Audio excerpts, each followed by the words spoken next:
Eu quero compartilhar com vocês um pouco sobre o tema, né, que foi me entregue, foi me dado uma mensagem, né, por título Saúde Emocional na Família, cuidando da alma dentro de casa.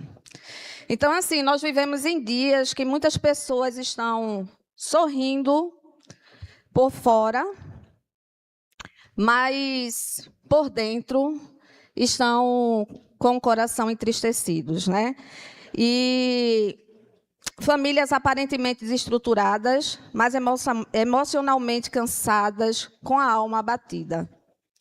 Então, irmãos, eu quero compartilhar com vocês o nosso texto base de hoje, que se encontra em Salmos 42, versículo 5. Mas eu quero convidar os irmãos a nós lermos do 1 ao 5.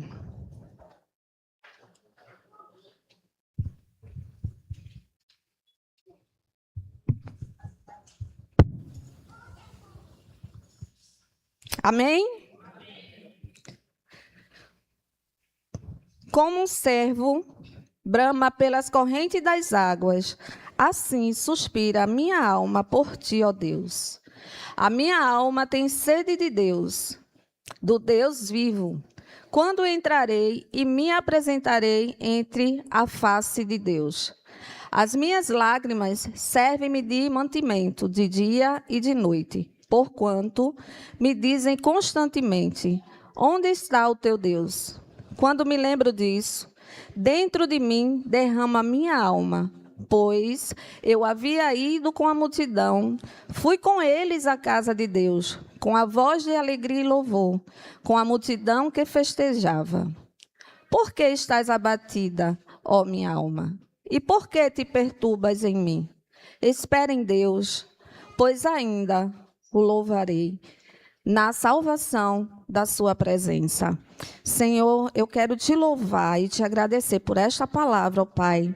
Eu quero te pedir a tua graça e misericórdia nesta manhã, que teu Espírito Santo possa falar à tua igreja e que o teu povo possa receber essa palavra e coloque em prática, Senhor, porque eu de mim mesmo não tenho nada, mas é o Senhor que faz todas as coisas. Então, Senhor, estou aqui me colocando diante de ti. Usa-me, Senhor, conforme a tua vontade, em nome de Jesus. Amém.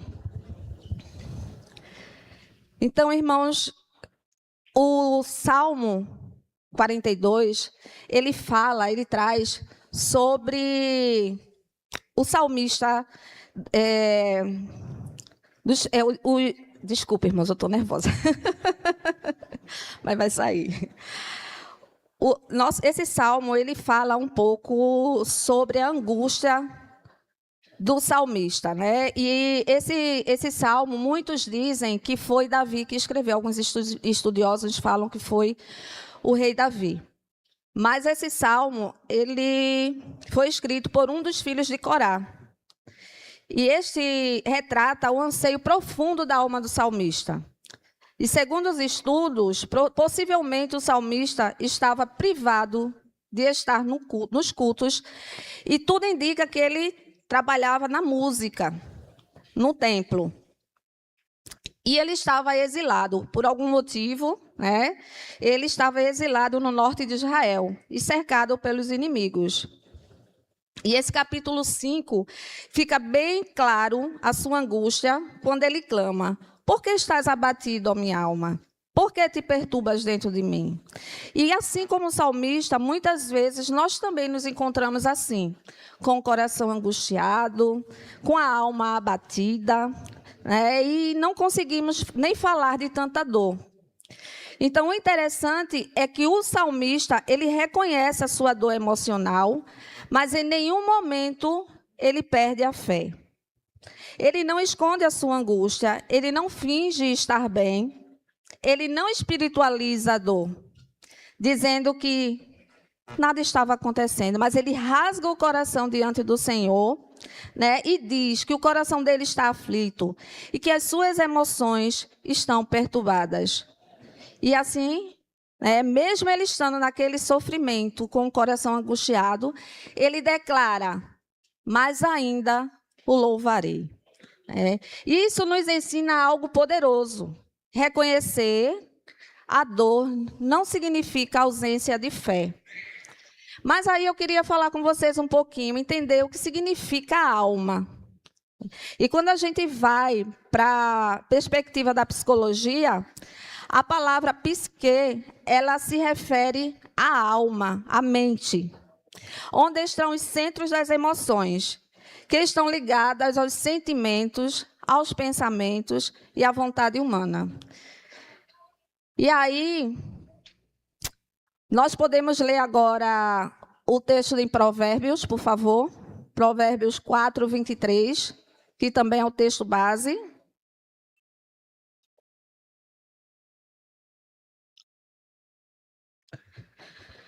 Provérbios 4, 23. Sobre tudo o que se deve guardar, guarda o teu coração.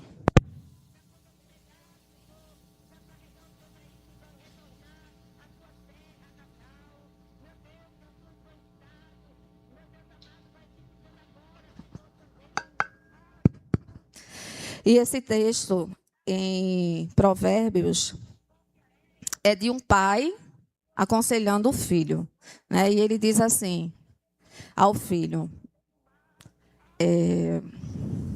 sobre tudo o que deve guardar, guarda o teu coração.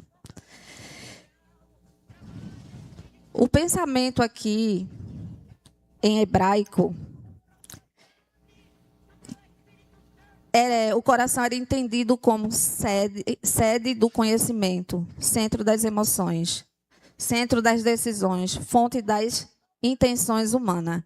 Então, quando Salomão traz, né, em Provérbios, esse conselho, e ele diz: guarda o teu coração, ele está dizendo: proteja o seu coração. Então, guardar, irmãos, é proteger, né? Se você for aqui ver em Romanos, o apóstolo Paulo, no versículo 12, 2, ele diz assim: e não vos conformeis com este século, mas transformai-vos pela renovação da vossa mente, para que experimenteis qual seja a boa, agradável e perfeita vontade de Deus. Então, nós percebemos através desse versículo que tudo começa na mente. Tudo começa na mente. E do ponto de vista científico, existe uma região no cérebro chamada de sistema límbico, onde estruturas como a amígdala cerebral, não é essa amígdala que nós temos aqui, é a amígdala cerebral e hipocampo, eles desempenham papéis centrais na forma como sentimos emoções.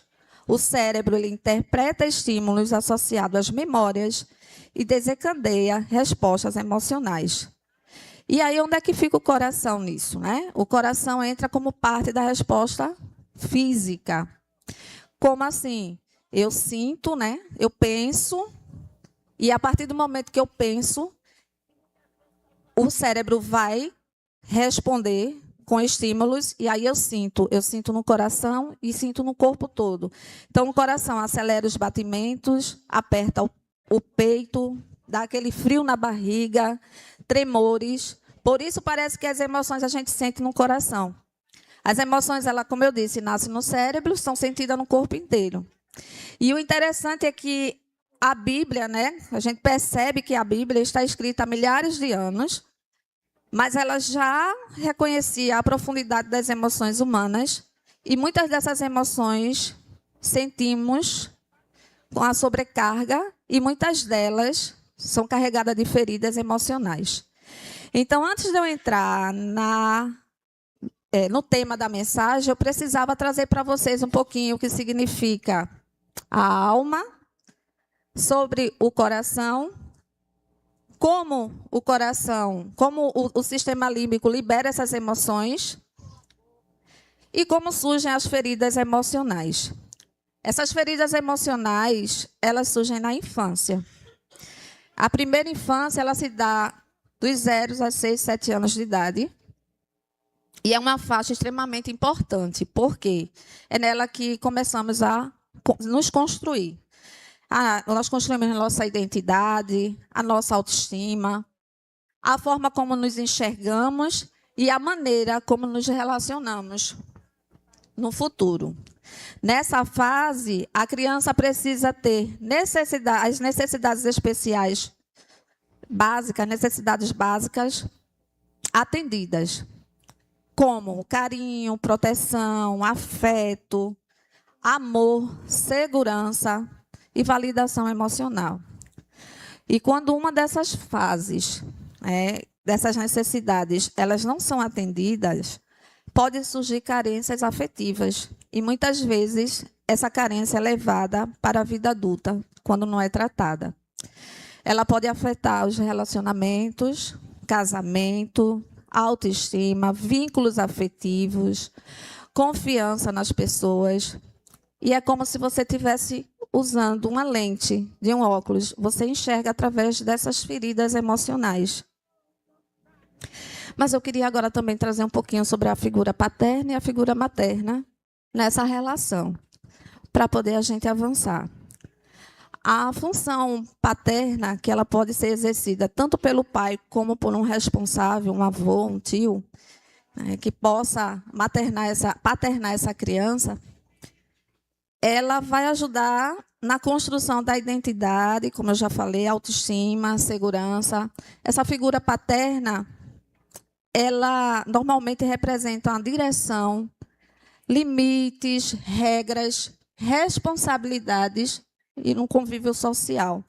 É o pai que muitas vezes vai introduzir essa criança ao mundo externo. Ele vai apresentar o mundo externo a essa criança.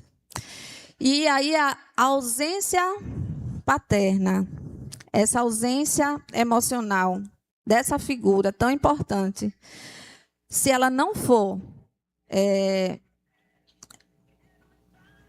trabalhada, essa criança, ela vai trazer muitas inseguranças, uma baixa autoestima, medo do abandono, dificuldade em criar vínculos afetivos. E isso nós vemos muito hoje. Eu estava conversando com o Ezel esses dias, como no contexto onde nós trabalhamos, como isso é tão visível. Mulheres extremamente sobrecarregadas nos consultórios, porque elas têm que dar conta da casa, trabalham fora, e depois têm que dar conta da casa e ainda dar conta da educação dos filhos. Porque os homens estão ausentes. Eles não estão realizando o seu papel como deveria. E aí muitas mulheres, muitas mães sobrecarregadas, principalmente aquelas que são mães solo, que é a família monoparental. Agora vamos falar um pouquinho dessa figura materna. O que é que ela representa? A mãe, ela vai transmitir para a criança acolhimento, afeto, proteção, cuidado, o vínculo emocional, segurança. E através dessa relação, é através dela que a criança começa a aprender. Ela começa a se perceber. Ela se reconhece e ela vê que ela é amada, que ela é importante, que ela pode confiar. Ela se sente segura no mundo. E aí, também, quando essa figura da mãe, ela não está ali presente, isso pode trazer muitos danos para essa criança. Quando essa mãe, o Winnicott, ele fala, da mãe suficientemente boa. Isso não quer dizer que é uma mãe perfeita, mas é aquela mãe que ela consegue passar para os seus filhos a acolher as necessidades básicas dele. Então, essa criança ela vai ter estabilidade emocional, confiança, capacidade de expressar seus sentimentos, empatia, segurança afetiva. Então, tudo isso nós levamos para a nossa vida adulta. Quando isso não é feito lá atrás por alguém, na ausência desses pais, nós levamos para a nossa vida adulta feridas emocionais. E muitos adultos carregam isso porque nunca se sentiram vistos, acolhidos, valorizados, protegidos. A única coisa que eles conseguiram ver foram a rejeição, o abandono e o desamparo. E aí eu lembrei de quando o pastor Marcos Bittencourt, ele esteve aqui no domingo passado. Foi domingo passado, né? E aí ele falou sobre as mochilas emocionais, que quando nós casamos, nós levamos as mochilas, né, emocionais, e isso é verdade. Ninguém entra no relacionamento vazio. Todos nós carregamos nossas histórias, traumas, nossas dores, nossas inseguranças, nossas carências. E o problema é que quando duas pessoas feridas, elas tentam construir uma família sem tratar suas próprias feridas emocionais. Porque aquilo que não é tratado, irmãos, acaba sendo transferido. E aí o que acontece? Conflitos, né? Pais com conflitos com filhos, mãe sobrecarregada, se tornando agressiva. O casal transforma diálogo em confronto. Os filhos crescem em um ambiente de tensão emocional, numa família disfuncional. E aí esse lar, ele vai deixar de ser um lugar de descanso para se tornar lugar de sobrevivência emocional. E aí, como é que a gente pode fortalecer a saúde emocional na família, né? Então, dentro da família, a saúde emocional depende muito da forma como nós convivemos e nos comunicamos e como lidamos com os nossos conflitos. E o pilar disso tudo é a oração e a leitura da palavra. Sem isso, sem você levar Jesus para sua casa, sem você orar com a sua família e ler a palavra de Deus, fica difícil de você encontrar essa saúde emocional, esse equilíbrio na sua família. Então, eu quero trazer alguns pontos aqui que podem ajudar você a ter um lar mais harmonioso. Então, um dos pontos é: conversem sem transformar tudo em confronto. Vocês precisam entender que vocês não são inimigos. Nosso cônjuge, ele não é nosso inimigo. Nossos filhos não são nossos inimigos. Então, procurem ouvir antes de responder. Ouvir, porque escutar é uma coisa, né? Ouvir é outra. Então, ouça o que o outro tenha a falar e demore a responder, né? Nem toda conversa precisa virar discussão. E essa comunicação, ela é imprescindível para um relacionamento saudável. Mas uma coisa é muito importante aqui: se houver conflitos, não ignorem, resolvam. Fingir que nada aconteceu não resolve. Às vezes, o silêncio, ele aumenta ainda mais a distância emocional. Quando você vai lá na carta aos Efésios, capítulo 4, versículo 26, ele diz assim: irai-vos, mas não pequeis. Não se ponham só sobre a sua ira. Não alimentem feridas emocionais dentro de casa. Vejam bem, irmãos, a gente precisa resolver as coisas. A gente não pode estar jogando para debaixo do tapete, sabe? Porque isso cresce. E aí chega numa proporção que depois você não consegue mais resolver. Por isso que acontecem tantas separações, tantos divórcios. Porque não existe esse diálogo, não existe essa conversa. Então, nós precisamos falar como nos sentimos. Isso se chama comunicação assertiva. Então, é você chegar para o outro e dizer: não gostei como você falou. Eu me senti triste. Eu não gostei da forma como você fez isso.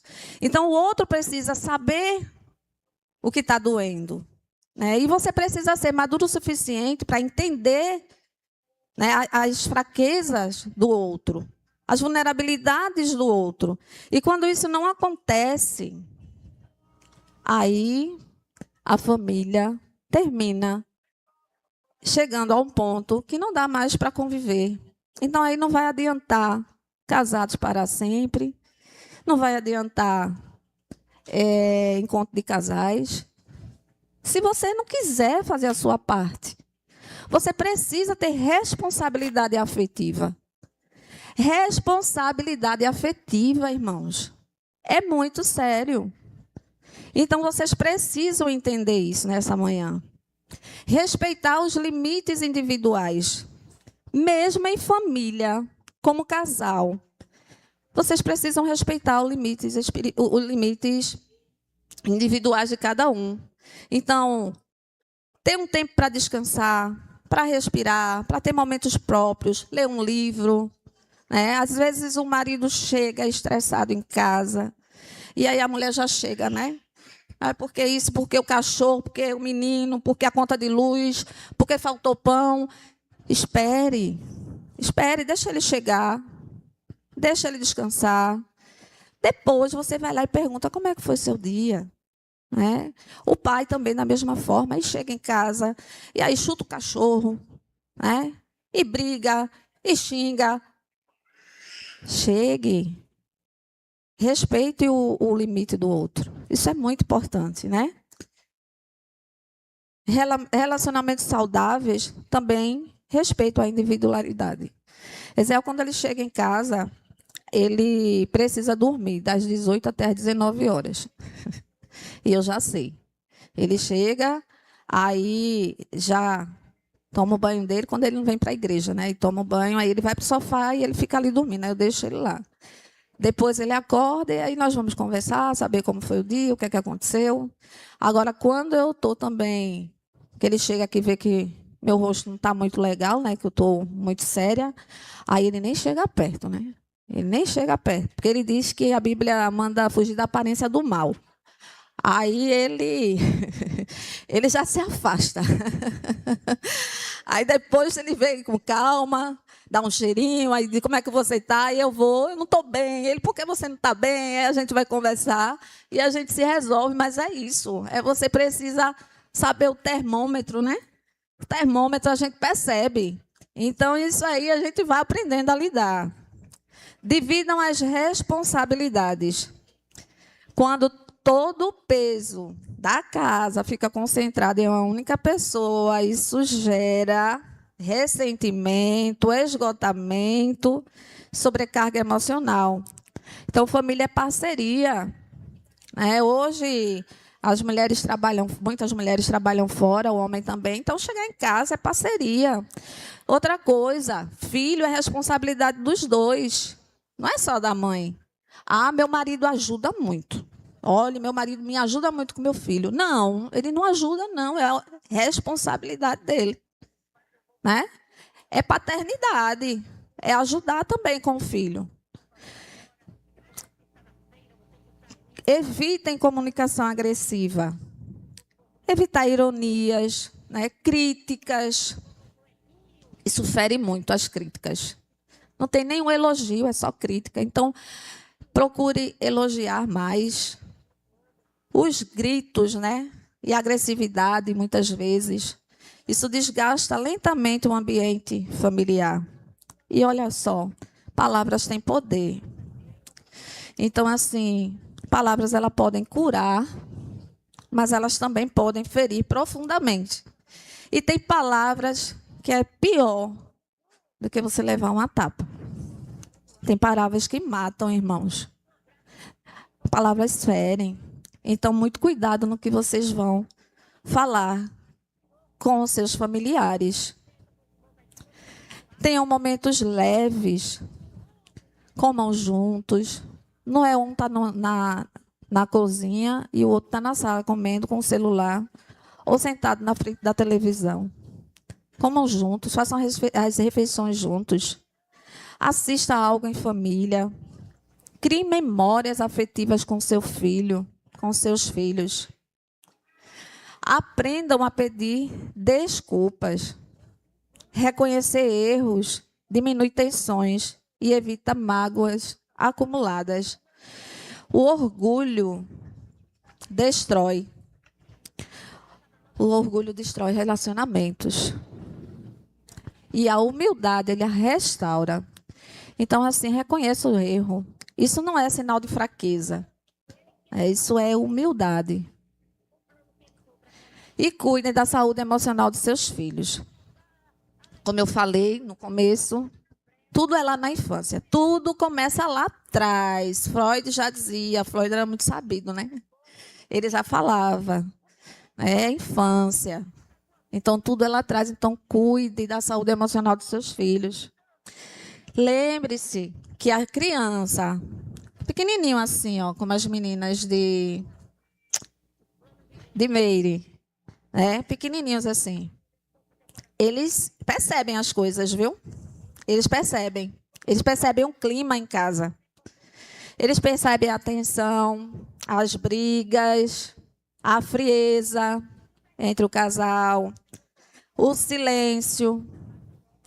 O casal, quando briga, geralmente fica sem se falar. Os filhos percebem isso, esse distanciamento. Aí isso daí vai gerar, sabe o quê? Insegurança emocional para os seus filhos. E existem, irmãos, lares que se tornam o último lugar que a pessoa quer estar. Às vezes, o marido, quando chega, os filhos já dizem assim, eita, meu pai acabou de chegar. Né? Aí corre e vai para o quarto.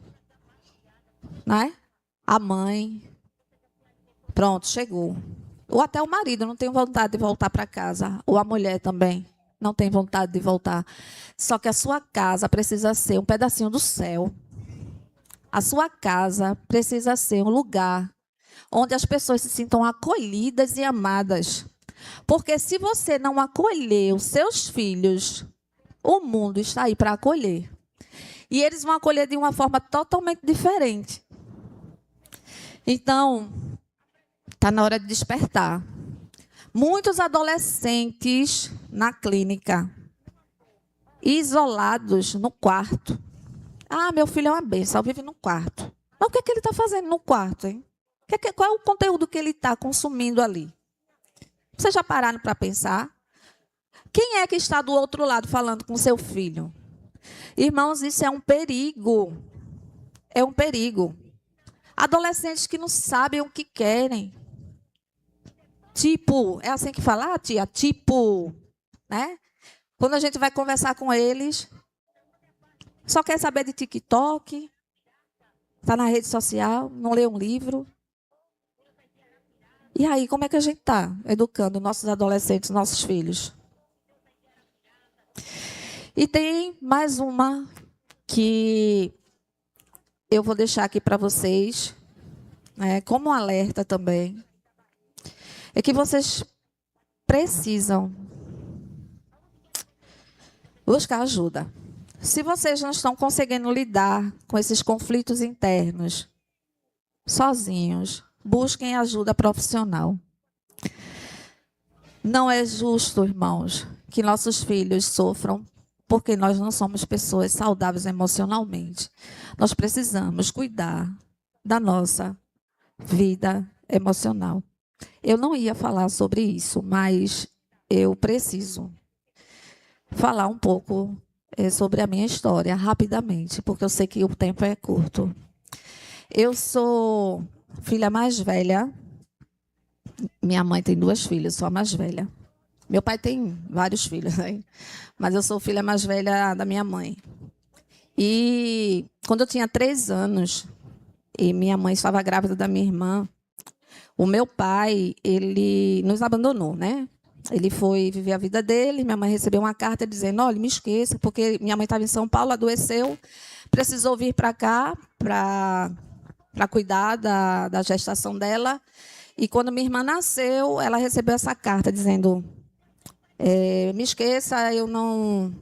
Já estou com outra pessoa, mudei de endereço, vou ver minha vida e você vai viver a sua vida. Aí fica minha mãe com 2 filhas, uma recém-nascida e uma de 3 anos. 3 anos e 9 meses. E aí, meus avós, foi esse porto seguro ali para a gente, né? E eu passei a minha infância toda precisando dessa figura paterna. E eu buscava no meu tio, que eu amava muito, só que meu tio era alcoolista. Ele amava demais a minha irmã, mas ele, quando bebia, ele chegava em casa Ele queria bater na minha mãe, ele queria quebrar as coisas, quebrava as coisas dentro de casa, e a gente cresceu nesse ambiente. Foi um ambiente bem difícil. E minha mãe doente, porque ela entrou numa depressão, porque com 2 crianças, sem trabalhar, como é que ela ia fazer? E nós crescemos assim. E eu sentia uma necessidade, uma carência emocional muito grande. Eu queria ter um pai. Eu desejava ter um pai, né? E isso me machucava demais. Eu chorava, eu brigava com Deus. Por quê? Meus colegas têm um pai na escola, por que eu não tenho? Isso mexia tanto comigo. E aí, o que é que acontece? Eu peguei a minha mochila com as minhas feridas emocionais e fiz uma escolha com a pessoa que tinha também as feridas emocionais. E aí não deu certo, né? Não tinha como dar certo. Então, assim, foi uma outra situação bem difícil, bem complicada. E aí, quando Jesus me libertou, eu comecei a orar e dizia assim para Deus, porque às vezes eu não entendia. Eu dizia assim, por que eu vim nessa família? Por que o Senhor me trouxe nesse lugar? Para quê? Por que é que eu estou aqui? Eu não pedi. E eu orava dessa forma. Eu dizia, eu não entendo por que eu estou aqui, Senhor. E um dia, o Senhor me disse, não importa como você veio. Não importa quem foi o meio que te trouxe até aqui. O que importa é o que eu tenho a realizar na tua vida, porque eu te escolhi. E eu quero você fazendo a minha obra.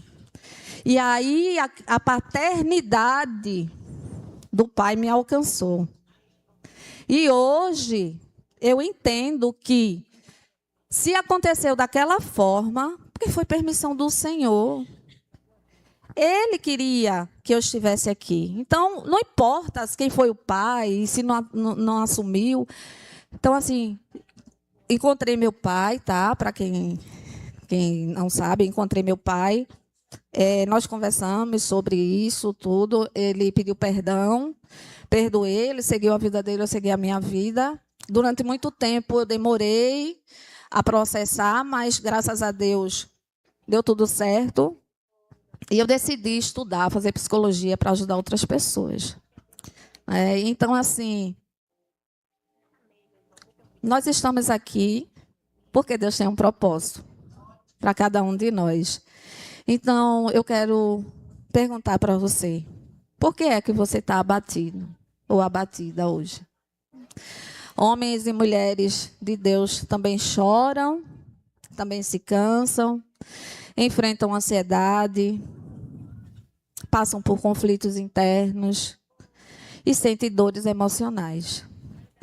E nós não somos diferentes do salmista. Talvez o nosso posicionamento seja diferente, né? Mas nós não somos diferentes dele. Porque o salmista, ele não terminou ali na dor. Ele declara, espere em Deus, pois ainda o louvarei. E isso é fé madura. Ele disse, Senhor, a minha alma está abatida, mas eu espero em Ti, porque eu creio que eu ainda o louvarei na Tua casa. Então, Deus, Ele não deseja apenas casas organizadas, né? Ele deseja corações curados. Então, assim, foi cantado aqui, né, pelo grupo de louvor, entra na minha casa, entra na minha vida e mexe com a minha estrutura. Olha o que você disse a Deus agora. Mexe com a minha estrutura. E você está preparado para Deus mexer com a sua estrutura? Estrutura. Essa estrutura ela tem que estar em Cristo. Se não estiver nele, a gente não consegue. Uma família emocionalmente saudável também é uma família espiritualmente fortalecida. Por isso, precisamos guardar o coração dentro da família. Sobretudo o que deve guardar. Guarda o teu coração. Porque existem batalhas que elas não são físicas. Elas são batalhas emocionais e batalhas espirituais. E talvez Deus esteja hoje aqui te chamando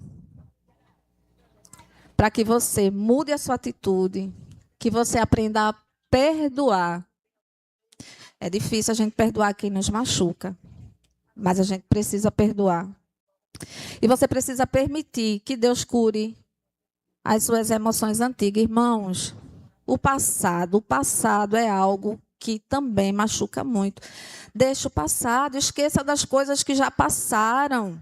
Eis que tudo se fez novo, irmãos. Sigam. Se houve traição, você já perdoou? Siga. Por que ficar remoendo coisas que ficaram lá atrás? Isso não é saudável. Se sua alma está cansada, ainda existe esperança. Se sua alma está ferida, Deus ainda restaura. Seu lar, ele ainda será um lugar de descanso e presença de Deus. Deus fez isso comigo. Ele faz com você também.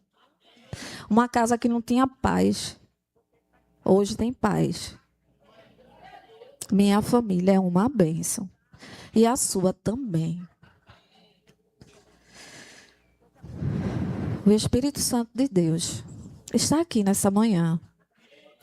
E Ele quer ouvir você dizer: Senhor, entra na minha casa. Vai na estrutura da minha família. Muda. Faz algo diferente. Porque eu gostaria de convidar o grupo de louvor. Porque quando Deus entra em uma casa, Ele não apenas visita a casa. Ele restaura a alma de quem mora nela. E eu não estou falando só da casa, da estrutura, não. Estou falando dessa casa aqui, ó. Essa casa. Quando Ele entra, Ele restaura. Então, que você hoje possa ser abençoado, que você possa entender que Deus, Ele pode fazer infinitamente mais daquilo que você pede ou espera. Ele está pronto para mudar essa realidade da sua casa. Amém.